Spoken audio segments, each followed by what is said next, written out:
We're going to begin at the beginning. The Chuli Terumah. This is the first Meshech Chochma in Parshas Terumah. Me'es kol ish asher yidvenu libo tikuas Terumah si. And Rameir Simcha wants to emphasize the word ish. Very often in Chazal, we find that the word ish excludes an isha. And is it possible that in this Terumah, the women were not obligated? And we nowhere do we find that Chazal exclude women from this mitzvah. So that the Rabbi Simcha, in a sense, is going to come up with his own drasha. And he says, Pirush me'es kol ish v'lo me'es kol isha. In other words, some women, yes, but not all women. So when the Torah says kol ish, it means that any man, even if he's married, he qualifies for a contribution for the Terumah, and he will be obligated. But not every woman. The kol ish is the flip side of kol isha. And now Rabbi Simcha, having interpreted the pasuk in that light, has to find some sort of reasoning or basis, a source for the conclusion that there are women who are excluded from this Terumah. And for that, he quotes the Gemara at the end of Bava Kama. What does it say in Bava Kama? It says, Ein mekablim gaboy tzedakah davar meruba. If a married woman comes forward with a very substantial sum of money, then the Gabbai tzedakah has to be suspicious that perhaps her husband would object to such a gift. And the Gemara says that Shkolim dorish lazeh al trumas hashkolim, v'noshim uktanim ein shoklin. He has another source from a Gemara in Meshech Shkolim, and the Gemara there also assumes that in the case of a married woman, if she comes forward with a substantial truma, then we don't accept it. It doesn't mean we don't accept it, we don't reject it, but we have to investigate and make sure that she has her husband's approval. And this has to do with the laws of ksuba, that within the framework of a ksuba in Jewish marriage, a husband and wife have sort of like a joint account, but what it means is that she has to get her husband's approval. Again, if she's giving petty cash, and ani comes to the door, she can assume that she can give him 20 shekel, 50 shekel, whatever it is. But if she wants to give a significant contribution, she must achieve, first of all, the approval of her husband. So Rameir Simcha finds a smach, a basis for this halacha, that the Gabbai tzedakah have to be restricted when it comes to a gift of a married woman in this pasuk. The fact that the Torah says kol ish, it means from any man, but not from any woman. And in the case of a married woman, we're going to have to be very careful and first investigate. This is so typical of Rabbi Simcha, where he finds in a pasuk in Torah Shabbat a source or a smach, at least, for a Torah Sheba'al Peh, a law that we find in Torah Sheba'al Peh. What I'd like to do now is fast forward, if you can, to pasuk Tes Vav in the same chapter. And the Torah here speaks about the tabos ha'aron, right? The aron had tabos, there were rings, and through these rings they put the badim, and then the bottom are the poles, for which they would use to carry the aron, and the Torah adds los yasuru mimenu. We're not allowed to take these poles and remove them from the aron. They have to be permanently attached to the aron. And this is one of the Taryag mitzvahs. One of the losas says that we codify that we're not allowed to remove the badim from the aron. Meir Simcha quotes a Gemara in Masechta Yuma. And the Gemara says that this lo yasuru is a lav that would generate malchus. And therefore, hamesir bade aron loke. If a person would go ahead and remove these poles that are permanently attached from the aron, he would get malchus for that. He violates a law. And Rabbi Simcha is going to give us both a halachic insight into this and a hashkafic insight. And he says the following. If we do a careful investigation of Parshas Terumah, we'll see that later on in the Parsha, when the Torah speaks about the Mizbeach, the Torah says, V'hayu abadim b'seis oso. And with regard to the Shulchan, also b'seis oso. Now, what does that mean? Only with regard to one of these three klei hamikdash does the Torah add a lav of lo yasuru mimenu with regard to the badim. So there are badim that are poles used to carry the mizbeach, and there are poles that are used to carry the shulchan. So let's just take out a chumash for a moment, and we'll see. It's always kedai to see the diuk in the pasuk, the way Rabbi Ner Simcha is medayek, and it's good to see it inside. So again, we start at the beginning of Parshas Terumah with Perek Chaf Hey pasuk Tes Vav, and the pasuk is very clear with regard to the Aron, and it says, "Below lo yasuru mimenu." Now let's fast forward to Perek Chaf Zayin. Oh, this is already at the end of Parshas Terumah. Where is it? Let's see. Oh, here, when we're talking about the Mizbeach, the Torah again says, V'asisa badim la Mizbeach. And again, we're going to carry the Mizbeach with the badim. And v'huva badav batabaos. So we're going to put the badim through, loop them through these rings. And v'yu badim, the badim will be there. When do we need to put the badim in? The Torah says, b'sei so. When you carry the Mizbeach. So that makes a lot of sense. The Mizbeach doesn't need to stand there with the badim always ready to carry. When we carry the Mizbeach, that's when we'll put the badim in. If we're not carrying the Mizbeach, we're not going to put the badim in. Let's go earlier.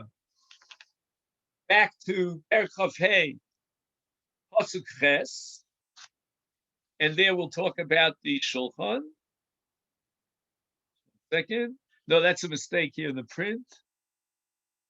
1 second. Chavches. Yeah, it should be Chavches in Parshas Tetzaveh. And there it says, with regard to the Shulchan, it says, Lakachta. Okay, I'm not finding it now. You have it in front of you? Perek Kaf Hey Pasuk Kaf Chet. Oh, Chaf Chet. Okay. Yeah, it's a printing mistake. It says Chet over here. Chaf Chet. Oh, here it is. Vasisas avadim atzei v'nisa bahem bam es hashulchan. It doesn't say that the bottom have to be there as a permanent fixture attached to the shulchan. It's there when we have to carry the shulchan. And of course, during the 40 years in the Midbar, they were carrying the Klei HaMikdash, the Klei HaMishkan, from place to place, from Machna to Machna. So the psukim are very, very carefully meticulous, and you will only find Lo Yasur Mimenu with regard to the Aron. And he says, Mashen can be Aron Abadim named Kvuim Botamid. And the question is why? It's not just 2 against 1, it's more than that. In the cases of Mizbeach and the Shulchan, there's no reason, there's no logic or rhyme or reason why the bottom should be permanently attached. Its purpose is simply to carry the keli. If you're not carrying the keli, why should it be permanently attached? And in the language of Rabbi Simcha, lo davar, it's something that should open our eyes in amazement. So you understand that Rabbi Simcha now has gone through his analysis of Pshat, and he showed you that it's very meduyak in the psukim, that Aron has a separate category with regard to the bottom being kfuim. 2, he has given you a halacha that in the case of the badim, if you remove them from the Aron, Yechayev Malkus, that's halacha. And now he wants to give us a little bit of a philosophical insight. What is the symbolic meaning? What is the metaphor, if you will, of the badim being permanently attached to the Aron? Venira. Al pi medrash, ha'aron romanes lekeser Torah. The Medrash says that the purpose of the Aron, and we're going to have a long discussion about this a little later, is to be to house the Luchos Ha'edus, which represents Torah. And a person should strive to be Muchtar B'Keser Torah, to be crowned with the crown of Torah. V'hu munach l'chol ha'rotzeh likach. In other words, as opposed to the other ksarim, like for example, if you're not from the Davidic lineage, you don't have a shot at Keser Malchus. If you're not from Aaron's lineage, you don't have a shot at Keser Kahuna. But Keser Torah is munach al misha yirtze yoma v'likach. And therefore, according to the Medrash, the Torah, which is represented by the Aron, is a symbolic representation of the Keser Torah, and we should all have a shot, and the Keser Torah is accessible for everyone, every last Jew. And that's what Chazal say on the pasuk, Morasha Kehilas Yaakov. The entire Kehila on all generations has access to the Keser Torah. Okay, so what are the Badim? I understand the Aron symbolizes Keser Torah. What are the Badim? The Badim carry the Torah. Who carries the Torah? Meaning the Talmidei Chachamim, they are personifications of the Keser Torah. Who's going to carry them? Hine, a Talmid Chacham tzarich sa'ad. He needs help. Litomcha. She'ehei ashir, someone who has the wherewithal financially. Matil malai lekiso. Now, what does that phrase mean? Matil malai lekiso. Malai is not money. People mistakenly think that the ultimate goal is that the rich person to put money into the bank account of the Talmid Chacham. That's not what it says. Malai is merchandise. It's produce. Malai is a general term that means anything that you can sell on the market and make a profit.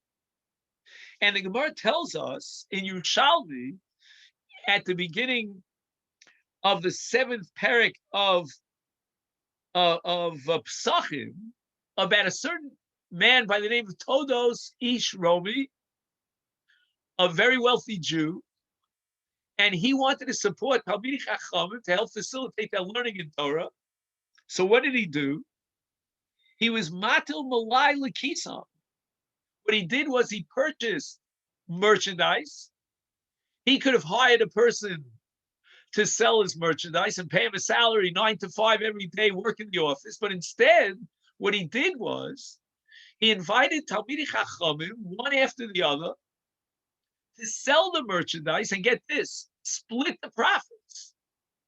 The merchandise was very valuable, had many buyers to it, and he allowed the Talmidei Chachamim to support themselves by selling the merchandise and splitting the profits with the owner of the Balabas Todos. And as a result, the Talmidei Chachamim, with that income, were able to support themselves and continue learning. These are the Badei Ha'aron that carry the Aron. The Amru Chazal Gamal Aron, with regard to the Aron, the Gemara says in Yoma Siv, it says V'asiso lecha Aron eitz. Uksiv, and here in Parshas Mishpatim it says V'asu Aron atzei shitim. Mikan, the Gemara in Yoma derives from this word, these words of the pasuk. L'Talmid Chacham shebnei iro mitzuvim lasos lo malachto. Now notice that the word in the pasuk is in Dvarim it says v'asisa, and here in Shmos it says v'asu. There's a contrast here in terms of the grammatical formulation of Lashon Kodesh. In one case, it says it in the singular. In another case, it says it in the plural. And the Gemara now derives in Yoma that this mitzvah of Aaron is first and foremost incumbent upon the Talmud Chacham. He has the potential of being the Aaron, of personifying Torah, Kesed Torah, but it's also written in plural because every single Jew can participate in Kesed Torah, and therefore in the Aaron. How's that possible? How can you take every Jew who is so burdened by his responsibilities, who doesn't have the capacity, doesn't have the learning, he doesn't have the intellect, to assume that he can achieve Kesed Torah? And the answer is that he's going to support the Torah, and by doing so, he is now constructing the Aron. What part of the Aron is he? He's the badim of the Aron. Meaning,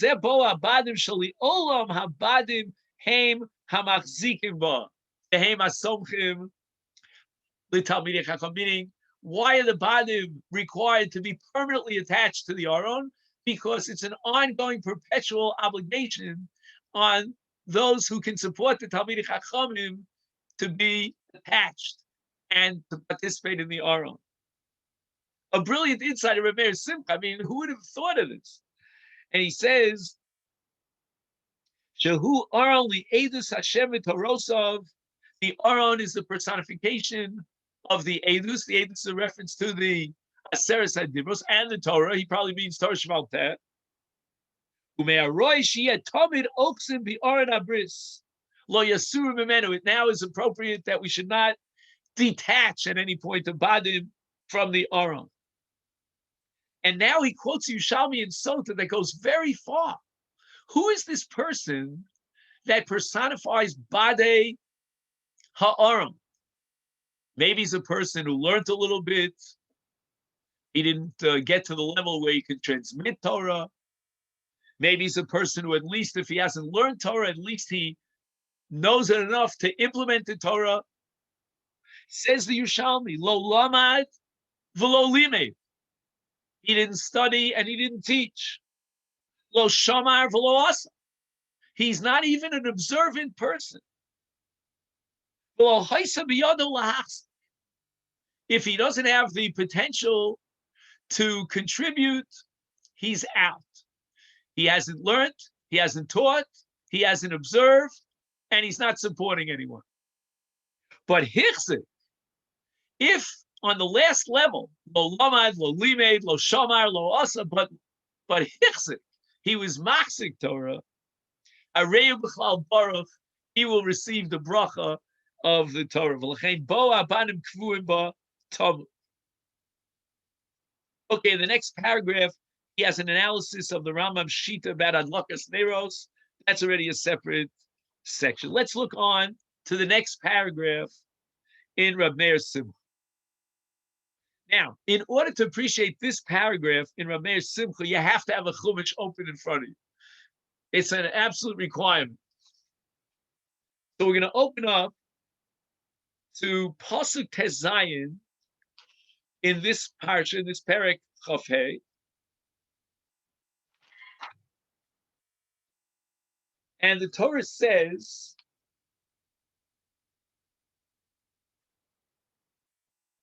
Binasata el ha'aron, what do you put inside the aron? Es ha'edus asher etein lecha. The luchos ha'edus. Clearly, the mitzvah of putting the luchos into the aron. The aron is the host for the luchos. Now, if you just fast forward a few psukim to Pasuk Chaf Aleph, it says, "V'nosata kapores ala aron." We cover the aron with a kapores, milamal on top, and then look at the second half of Pasuk Tes Chaf Aleph. V'ela aron titein es ha'edus asher etein elecha. It's almost a word-for-word repetition of what appears in Pasuk Tezayin. I mean, if you have the Chumash, in my edition of the Chumash, it's printed on the same page. And the one who is aware of this, Rashi is aware of this, Ramban is aware of this, Rabbi Simcha is going to have his own approach as to why the Torah feels compelled to repeat that which it says here. So we're going to see the Ramban. I want to read the Ramban inside, because the Ramban is going to connect this pasuk, pasuk Chaf Aleph, to the next pasuk, which is Chaf Beis. V'no'adati l'cha sham, v'dibarti icha me'al ha'kaporos mibein shnei ha'kruvim asher al aron ha'idus. So the mitzvah of kruvim on top of the aron is formulated in the very next pasuk, pasuk Chaf Beis. Okay. Now, let's begin with a sheet of Rashi. Okay? Rashi says the following, that, and we'll see it inside Belinetta, but just to give it to you, it's easier for me if I give it to you Bal Peh. Rashi says that in our pasuk, we're focused now on the second, that's pasuk of Aleph.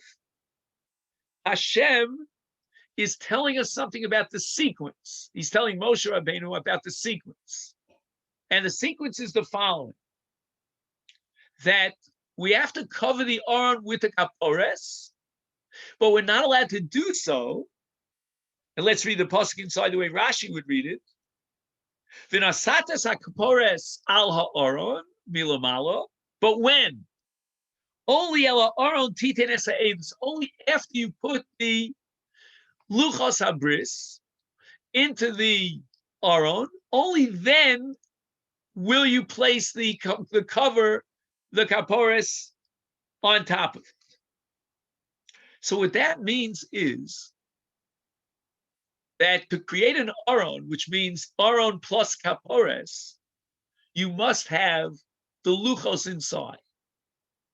To put the kapores on the aron and there's no luchos is violating this mitzvah, because you are creating an aron that's not an aron. The Torah, according to Rashi, is defining the aron as the aron that contains the luchos habris. And if it doesn't contain the luchos habris, it's not an aron. And the mitzvah, therefore, of v'nasato es hakaporos ala aron, what makes it into an aron that sets up the mitzvah of putting the Torah, the kaporos on top of the aron, that is the fact that titein es ha'edus, you've already put the luchos habris inside. Now, this Rabbi Simcha is going to point out, as we'll soon see, this has tremendous repercussions in terms of Bayis Sheni, because in Bayis Sheni there were no luchos. And if you don't believe me, you'll have to see Spielberg's movie. I'm just joking with you. But the Gemara says at the end of the second parak of Yoma that the luchos were already hidden, the Geniza, at the time of Bayis Sheni. Bayis Sheni was missing 5 things that were extant in Bayis Rishon. One of them is the luchos. It comes out that according to Rashi, if we're defining the word aron as an aron that has luchos in it, then there's no aron in Bayis Sheni. All right, we'll pick this up as we go through Rabbi Simcha's side. But first, I want to read to you the Ramban. Let me get myself organized here. I hope it doesn't fall. Okay. The Ramban says the following. Pasuk Chaf Aleph on our pasuk. Lo yadati lama nichpal sharei kfar omar v'nasato es aron haron es ha'edu el haron es ha'edus. That was pasuk Tezayin. V'yesh lomar sheba lilamed sheba odo aron below kapores yitain tchila ha'edus l'socho. He's quoting Rashi, but we don't have to read Rashi because the Ramban does that for us. Is biodo aron below kapores yitain, it's before you put on the kapores, yitain ha'edus l'toch v'achakach yitain ha'kapores olav. V'chein motzinu and we always have to compare it to the kiyum, the actual implementation. This is in Perek Lamed, and there it says shehikim hamishkan vayiten es ha'edus ala aron, and then vayiten es ha'kapores ala edus milamal. So this is how Rashi justifies what seems at the surface to be a repetition. It's telling you that you don't put the kapores on the aron until the luchas are in the aron. And the Ramban rejects it. Okay, I don't have time now because we have a lot to cover today to go through all the Ramban's objections to Rashi. I just want to get to the Ramban's shot. Aval Perusha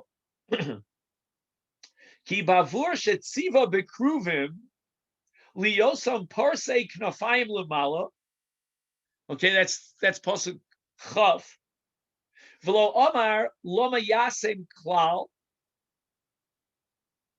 There's no indication in the Torah why the kruvim, what purpose do the kruvim serve? Ma yesham shuba mishka v'loma hem yiu be'inyan hazeh. Lakach omar ata. Now he says here in our pasuk of Aleph, it says v'nasato hakapores im kruva. So you read the two psukim together. And in Pasuk Chaf, the Torah said, Vayu kruvim, etc., etc. And now it says, V'nosata es ha'kapores. Ki el aron titein es ha'edus, asher etein alecha, kidei she'ili Kisakov. That the purpose of the aron with the luchos ha'edus is that it serves as a physical representation of the Kisakov, the throne of glory of God in heaven. Ki ani ivaed l'cha sham. What is the significance of creating a replica of the Kisakov? The Kisakov is a place where a person could come and have a meeting, so to speak, an encounter with the Almighty. And I will have a meeting with you in the place of the Aron. Ki ani ivaed l'cha sham va'ashkin shchinasi aleim. In other words, I will rest my divine Shechina on the Aron, but where? And the answer is v'dibarti icha me'al ha'kapores bibein shnei hakruvim bavur shu al Aron ha'edus. In other words, the kruvim are on top of the Aron, and they represent a location between the kruvim on top of the Aron where the Shechina is going to come down, and that's where HaKadosh Baruch Hu is going to meet with Moshe Rabbeinu and have a dialogue. And this is all a representation of the Kisakov. So the repetition of this mitzvah of putting the edus inside the Aron is only to be seen, according to Ramban, within a greater framework, the context of the kruvim. It's an answer to the question, because between Pasuk Zayin and Pasuk Chaf Aleph, we have the mitzvah of kruvim on top of the Aron, and now in Pasuk Chaf Aleph, the Torah is telling us why we need kruvim. What is the purpose of the kruvim? The kruvim is to create that place on top of the Aron, where, as a replica of the Keysight, HaKadosh Baruch Hu Shechina is going to reside, and God will have this dialogue, so to speak, with Moshe Rabbeinu. And now we're up to Amir Simcha. Amir Simcha has his own approach to explain this pasuk.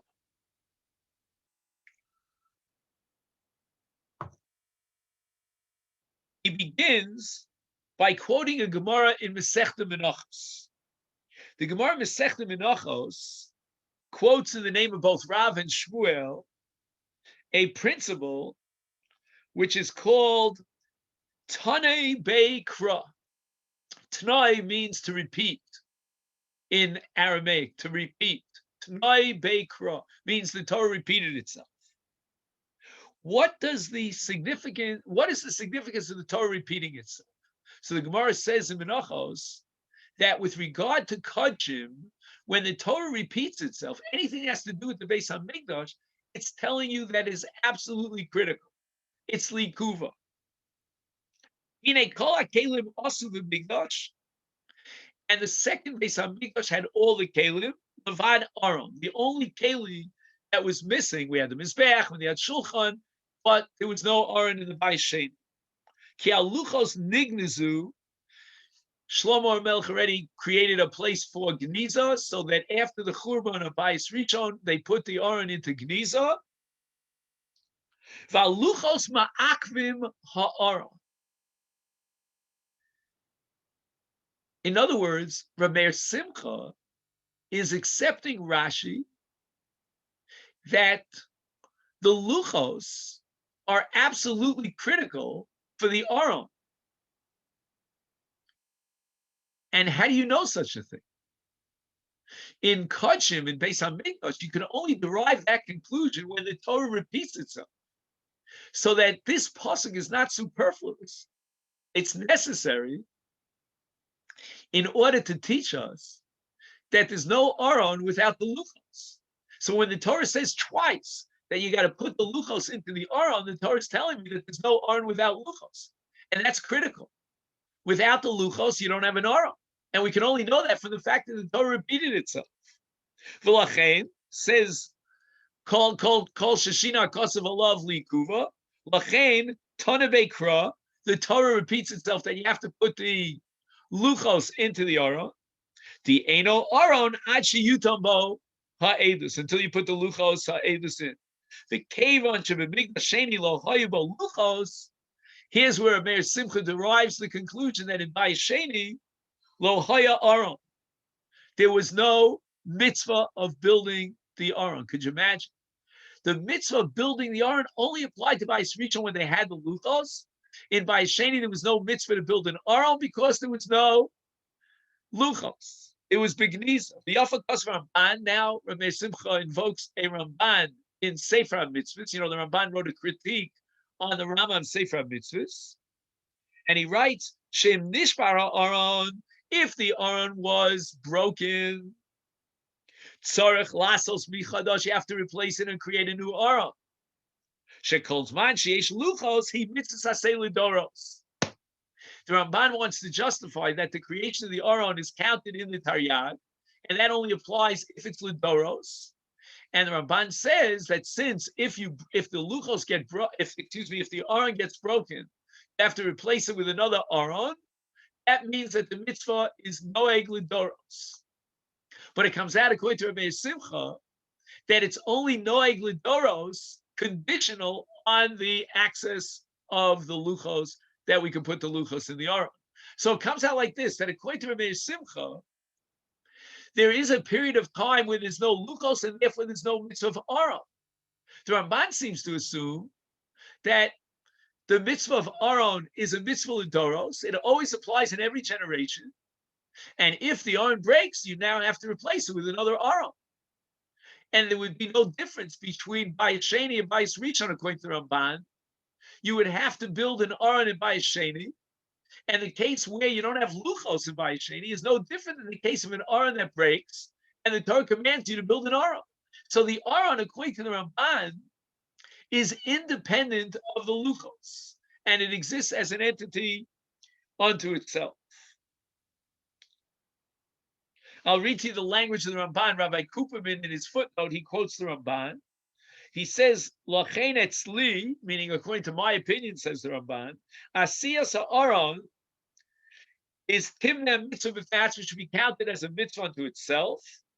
V'imnal al daitucha, and if you'll ask me, well, wait a minute, shei obed, it gets lost, so yishaver, and therefore we don't have to replace it. No, that's not true. Mitzvah lasoso, b'midah rishona, and you have to rebuild the Aron. Fine. V'tachin. Now we're up to the second paragraph in Reb Meir Simcha. And he says the following. Ki akosuv sha'achar ze v'no adati l'cha sham hu maimar amuzgar v'es kol asher tzava oscha hu siyum ha'maimar. Okay, so we're going to look at the pasuk again. And the pasuk says, "V'nasata al kaporos, etc." V'no adati, and then at the very end of the pasuk it says, Es kol asher atzaveoscha el b'nei Yisrael. That's the siyum that closes this presentation of Ela Aron Titein El Sa'edus Asher Etein Lecha Elecha, and then it's Es Asher Atzave Otzcha El Bnei Yisrael. Shekol Sefer Torah Yitein Bi Aron O Mitzad HaAron. He says that we have a machlokes between Rav and Shmuel in Masechta Menachos. What's the issue? The issue is Moshe Rabbeinu was commanded to create a Sefer Torah.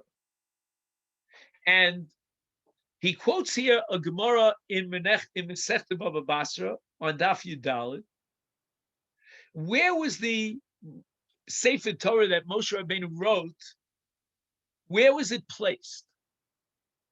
According to one opinion, it was placed inside the Aron. Moshe Rabbeinu's Sefer Torah was inside the Aron. According to another opinion, it was outside the Aron, alongside the Aron. And the Gemara quotes Rabbi Meir and Rabbi Yehuda. Now, the Aron is in the Kodesh Kadoshim. Why is the Sefer Torah of Moshe placed in the Kodesh Kadoshim? And therefore, he says, let's read the next pasuk, Eis asher atzava oscha el bnei Yisrael, that everything I should command you to the children of Israel, and we're going to look at it as embellishing our pasuk. The Torah is telling Moshe that not only is it enough that the luchos are in place, but kol asher atzava oscha, which is a reference to the entire Torah, meaning the Torah that Moshe Rabbeinu was commanded to write, that also has to be placed, again, according to one man the Omar, in the Aron, or at least according to another man the Omar, next to the Aron, alongside the Aron. So in other words, when the Torah says, Ve'ela Aron titein es ha'edus, it's not referring to the Luchos HaEdus, but rather to the Sefer Torah. The Sefer Torah of Moshe Rabbeinu is now being called the Edus. So if we only had the first pasuk, we would only know that the mitzvah is to put the Luchos HaEdus into the Aron. But we would not know that there's an Edus which is Kol Asher Atzava Oscha, which includes all the tzivuyim and all the mitzvahs, which is the Sefer Torah of Moshe, and that also has to be placed inside, or at least alongside the Aron. The Tochen ki akosu shachar zevino adati l'chasham hu maimar musgar. Musgar means it's to be completed by v'es kol asher tzav oska shusiyam maimar. And v'ala Aron titein as edus asher etein olecha. What is this edus that you have to put inside the Aron? Es kol asher tzav oska el bnei Yisrael. Shekol hasefer Torah yitein v'Aron O mitzad ha'aron. K'mosha Amar b'sofa yelech, and there the Torah says that v'samta lakuach es hasefer Torah zeh v'samta oso mitzad ha'aron, Aron bris Hashem, v'haya l'cha ba, v'haya sham bach le'ed. And it means that although the first pasuk, that's pasuk Pezayin, is referring to the Luchos, our pasuk is referring to the Sefer Torah. And it's connected to the Aron. Either it's inside the Aron or it's alongside the Aron. The Ayin v'Babas Yudalid Amanaf, that's where the Gemara quotes these two opinions about where the Sefer Torah was located. Rabbi Yehuda Shita is that the Aron, the Amma, Chamisha Tfachim, the Sefer Torah Munach, Abra B'dapa Davi Nafik Mine. There was a certain madaf, a certain platform, or drawer almost, that shot out of the Aron, was connected to the Aron, and that's where the Sefer Torah was. So Mitchila Amar in the first pasuk, Minasati is Aron Esa Edus. These are the Luchos Edus. V'achkach Yisachsenu b'kapares. Minasati kapares ala Aron. The Amar v'ela Aron, which means on the outside of the Aron, according to Rabbi Yehuda, Titein Esa Edus Asher Etin. What is this Edus? It's not the same Edus of Pasuk Tezayin, meaning the Luchos HaBris, but rather Zeh Sefer Torah Shenikra Edus, as the Pasuk says in Vayelech Lakuach Sefer Torah Zeh V'samto So Mitzad Oren Bris Hashem V'hoya B'cha Le'ed, and it should be an aid. So this is Rav Meir Simcha's original understanding against both Rashi and the Ramban as to why the Torah had to repeat itself. Now we'll fast forward to Perek Vav, Pasuk Tesvav. It's always kedai to see the pasuk inside. Chaf Vav Tesvav, and the Torah commands us in the building and the construction of the Mishkan with Atzei Shitim Omdim. The Asisas HaKrashim La Mishkan, Atzei Shitim Omdim. And Rabbi Simcha emphasizes the word Omdim because we're going to find that there are other kalim that were made of Atzei Shitim. Many of them were mitzupa zav. They were coated on the outside with gold, but they were made basically of wood. And it doesn't say omdim. The word omdim is omitted. Now there's a whole long list of psukim. I'm not going to go through all of them here, but maybe we'll just take a look at one or two. So we're in Perek Chaf Hey Pasuk Yud, and it says V'asu Aron Atzei Shitim. So the Aron was made of Atzei Shitim, but the word Omdim is omitted. Or take, for example, Pasuk Chaf Gimel. And here the Torah says, V'asisa Shulchan Atzei Shitim. The Shulchan was made of these Atzei Shitim, that's wood. It doesn't say the word Omdim. So after doing a careful analysis in a whole bunch of psukim where it says Atzei Shitim, but it doesn't have the word Omdim, Rabbi Simcha asks himself the question, why in the case of the Kroshim, the boards of the Mishkan, why does it use the word Omdim? Now, if you would have asked me this question, I would have said, and I don't think Rabbi Simcha would reject what I'm saying, that the word Omdim means they stood vertically. In other words, you cut down an Atzei Shitim tree and you beautified it, and then you stood it up. That's not true in the case of the Aron or the Shulchan. Although Atzei Shitim means you cut up an eitz, a tree, into different logs, and then you constructed it, you made it into a box, you made it into a table, whatever you made it into. But Yitachin, Rabbi Simcha, maybe there's a remez here in the Torah to something more halachic. The Amar b'Yushalmi b'Shabbos Perek Yud Beis, the Keresh shezacha lehenos b'tzafon. This is a wild idea that the Krushim are related to as living beings. We attribute, so to speak, an existence, a personality to the Krushim. And lucky is the Krushim, that were designated to be set up in the Tzafon. Tzafon on the north is always considered the important place in the Mishkan. Like for example, we have our loch of Kochi Kochim, and we only shech them in the northern part of the Azor. The north gives it special chashivas. The Gemara in Bracha speaks about a wind that came from the north. Anyway, Tzafon is chash. And the Yushalmi says, how fortunate is a Keresh that was Zocha to be located in the north. But you know what? I skipped a little bit in Rabbi Simcha, so I apologize. Let's go back one paragraph early. Because we talk about the word Omdim. He says the following. Nitolim derech gidula. You cut down a tree from the Shita tree, and you have to structure it exactly as it exists in nature. If you were to turn it upside down, you would not fulfill the mitzvah of building the Mishkan. And this is a Gemara in Sukkah that talks about the Daled Minim. For example, a lulav, you have to take it, or the esrog, etc. Kiderech dilosam, all 4 minim, the way it exists in nature. But dafka b'kroshim, only with regard to crushing, shayu nifrakim b'masos zemizeh. So when they moved on from place to place, location to location, they would take apart the crushing, disassemble the crushing, and they would have to be structured in exactly the same way. And it was vertical, kiderach k'dilosa.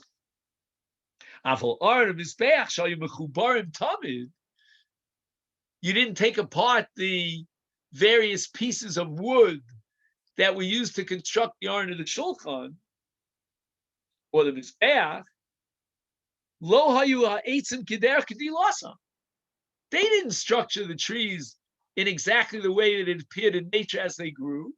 L'chein kosuv atzei shitim, without the word omdim. L'chein b'sukkah b'tfanos v'schach lo boy derech k'dilosa. He says you can ask the following question: why is it that only the Daled Minim require k'derech k'dilosa? What about the schach? And what about the defanos? Let's say you made defanos of a sukkah out of wood. Maybe you have to structure it k'derech k'dilosa exactly the way it grows. The answer is because it doesn't say the word omdim. The word omdim appears here in this parsha to teach me k'derech k'dilosa. Now, in the very next paragraph, which I already sort of gave you a preview of coming attractions, it's Pasuk Chaf Aleph in Perek Chaf Vav. So now we have to fast forward to Perek Chaf Vav. And the Torah says the following.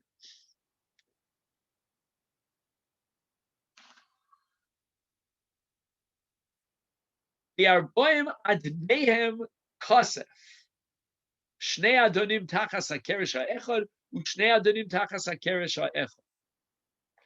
So if I'm not mistaken, the word Adonim in English is called sockets. So these were sockets that would attach different parts of the crushing, the amudim of the shulchan. Of the crushing. So Rameir Simcha says that if you read the psukim carefully, you will see. Let's take a look at Pasuk Yutes a little bit earlier.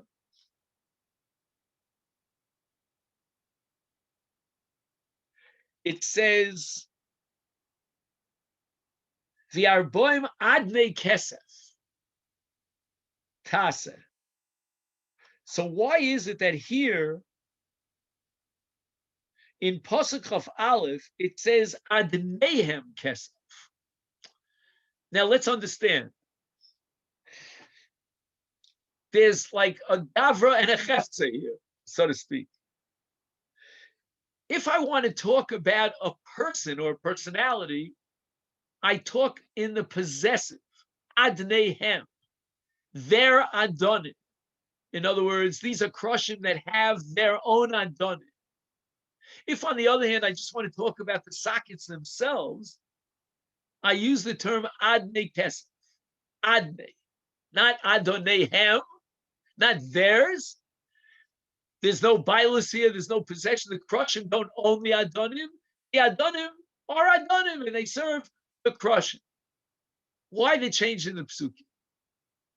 Says Rameir Simcha, because in Pasuk Chaf Aleph, we're referring, as we saw in Pasuk Chaf, Lipa'as Tzafon.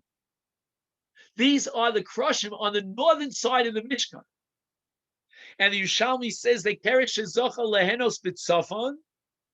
That Tzafon is Kadosh Yosem Midoro. There's a special holiness to the Tzafon. The Adonim Shahayu L'Tzafon Muchrachim Lios B'Tzafon. If you had sockets that were designated for the crushim on the northern side, you couldn't change and use those sockets, even though they were exactly identical, and use them on the south side, because there's a halacha called Ma'ila B'Kodesh v'lo Morina B'Kodesh. If these sockets served the crushim on the north side, you couldn't lower their kedusha and use them on the south side. The Einam Rasham L'Shnosam L'Dar Mishum the Ein Morina B'Kodesh K'di Olef Mi Vayakam Mishkan V'es HaMishkan V'es HaDanav. And this is a Gemara in Menachos on Daf Tzadi Aleph. that derives the conclusion of Ein Moridin B'Kedusha from the pasuk Vayakom Moshe Es HaMishkava Yitenes Adonav Vayasem Es Kroshav Vayitenes Bricha Vayakom Es Hamudav. And the Gemara has an intense limud here that Ein Moridin is Memela when it says Adnehem. It means that these Adonim are theirs, meaning they're designated exclusively for the Krushim on the north side.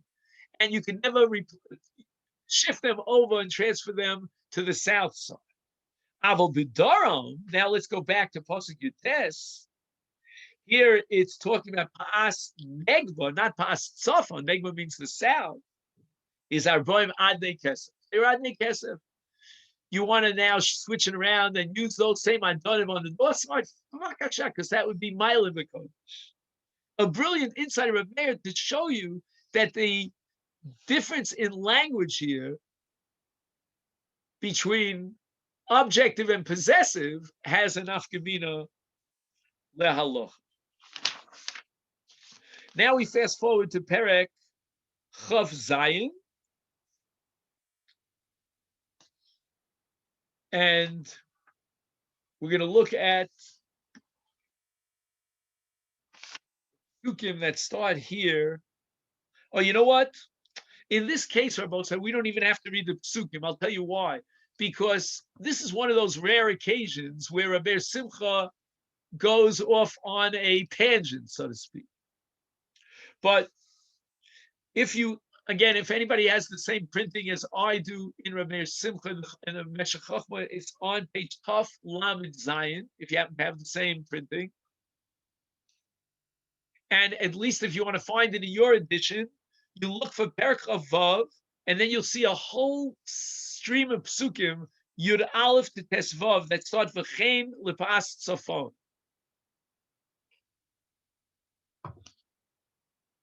So we are now going to fast forward to a paragraph.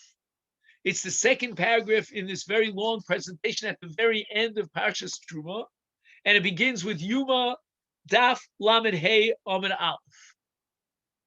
And you'll all remember this famous Haggadah about a man by the name of Nicanor, who contributed the doors to the Azorah, the entrance to the Azorah. And they were copper doors. And the Gemara tells a whole story.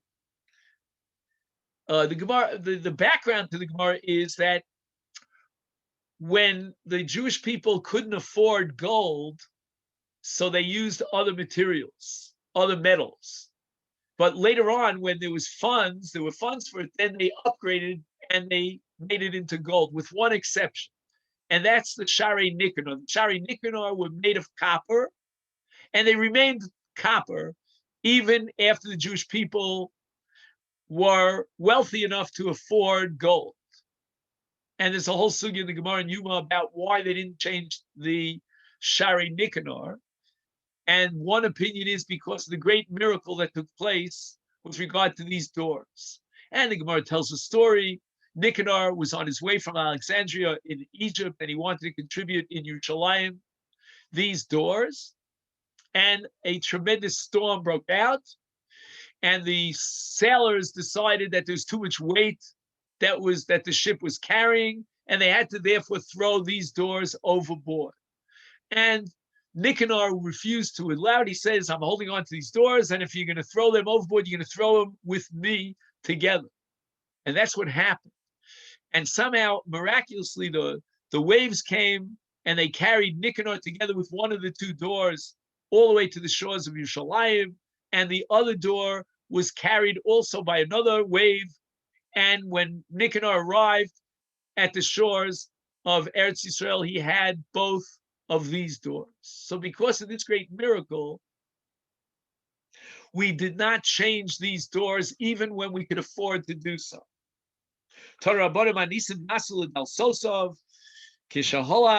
Nicanor lahavi dalsos me Alexandria shel Mitzrayim b'chaziroso omad alav nichshol shebiyam litovo notlu achas mehem vitliu loyam v'dayin lo nochayam bikesh la'atil schaver tomer al korcha itiluni imam yad nochayam, etc., etc. It was a great miracle.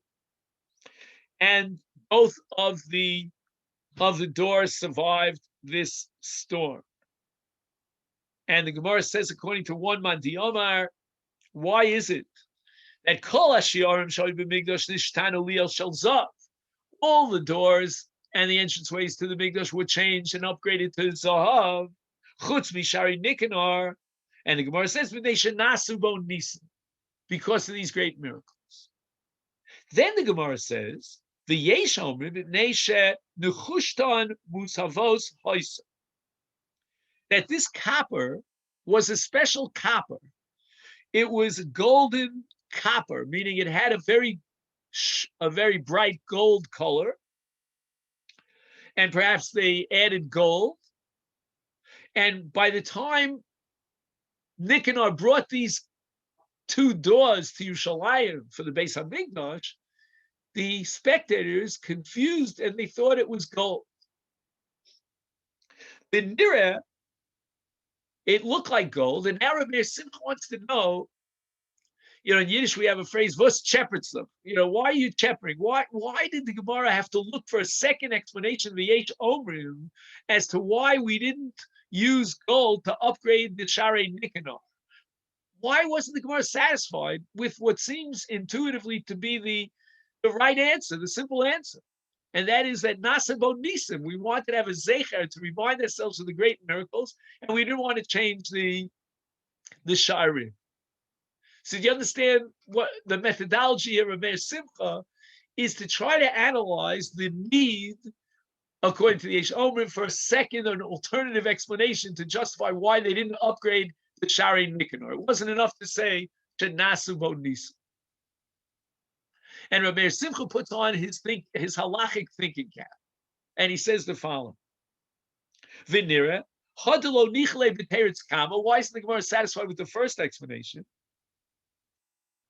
And he says, based on a Gemara Bava Kama, Ki the Amar b'Perek HaKones kach mekublani mi bezdin shel Shmuel Aramosi kol hamoser atzmo lemoves lomos al divrei Torah ein omrim Dvar halacha b'shmo. Gemara says that there are certain circumstances and situations in which you have to put your life into danger, and we waive the requirement of a chai bohem. But that for chai bohem is a requirement, and if there are no circumstances that justify putting your life into danger,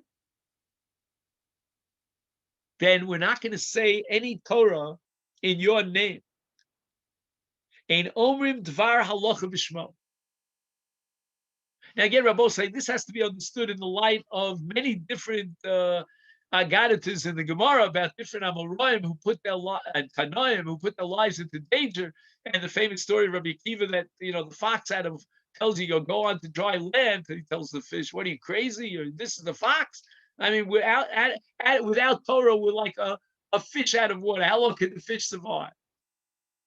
And one of the poskim of our generation here, who lives up the block from me here, he said that that's why during Corona we should be teaching Torah against the decision of the health authorities, because without Torah we are like fish out of water. Anyway, I don't want to get into that.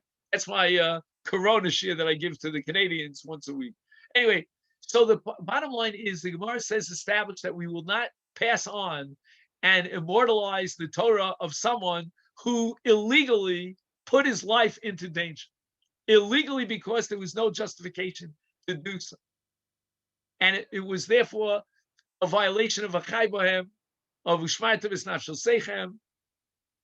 Says Rabbi Simcha, one man the of the Gemara says that we cannot immortalize these sha'arim, and we have to find another explanation as to why we didn't upgrade them to gold, but you can't leave them as they are.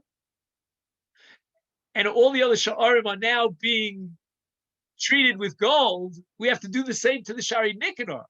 Your answer, because of the Nisim, is not going to justify, because Nikanor had no right out the halacha to do what he did. I mean, again, only somebody like Meir Simcha could say such a thing. You have to have broad shoulders. I mean, we have it in our mind that one of the most outstanding paradigms of Mesiris Nefesh is this fellow by the name of Nicanor. We call it Sharei Nicanor, do we not? Look what he's willing to do. As if to say his life was worthless unless he could contribute these doors, these passageways to the Beis Hamikdash. Says Rabbi Simcha, you might be right according to one opinion, but there's another opinion in the Gemara that looks for another explanation as to why they kept the Shari Nicanor intact as Nicanor himself contributed. But without another explanation, that Man B'Omer, that's H. Omer, would not accept that we want to immortalize this nest, because sometimes you can have a nest, you can have a miracle, but it's not justified. God has to bring about the miracle for whatever reason, and that's the divine decision. But you put yourself into a situation where you needed a nest illegally. You had no right to do that.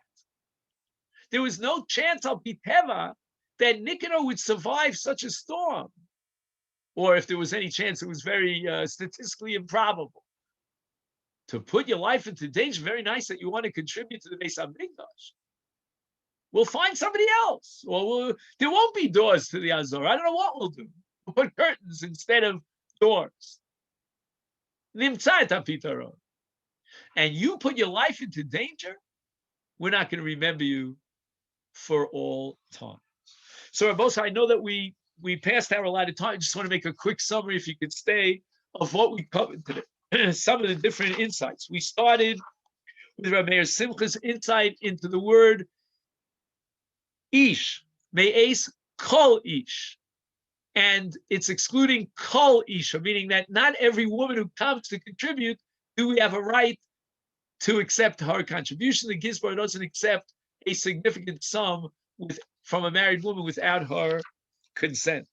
Secondly, we had a long discussion about why, in the case of the bottom of the Aron, as opposed to the bottom of the Shulchan or the Mizbeach, etc., these bottom have to be permanently attached to the Aron.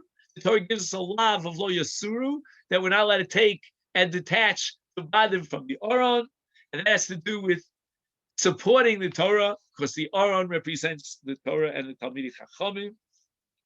We had now a discussion about what seems to be a redundant pasuk, where the Torah repeats itself and tells us to put the edus into the Aron. Within a context of 5 psukim, the Torah repeats itself almost word for word.